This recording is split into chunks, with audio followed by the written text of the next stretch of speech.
इस्लाम के इब्तदाई दौर में जब अभी नई नई वही नाजिल हो रही थी, मक्का में एक मोमिन शख्स रहता था। वो पैगंबर मोहम्मद सल्लल्लाहु अलैहि वसल्लम का बहुत बड़ा पैरोकार था और हमेशा अपने दीन और अपने रब के करीब आने के तरीके तलाश करता रहता था।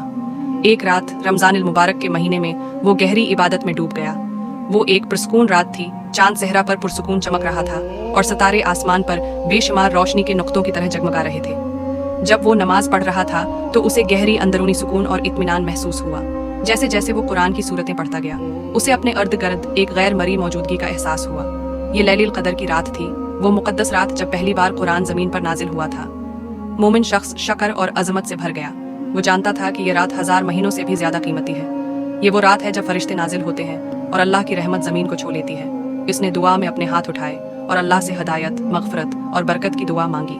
इसे महसूस हुआ कि उसका दिल नूर और हिकमत से भर गया है।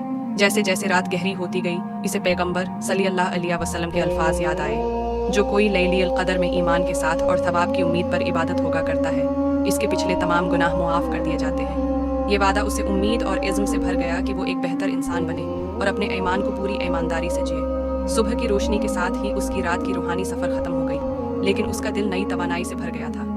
उसे पता था कि उसने रूहानियत का एक झलक महसूस किया था।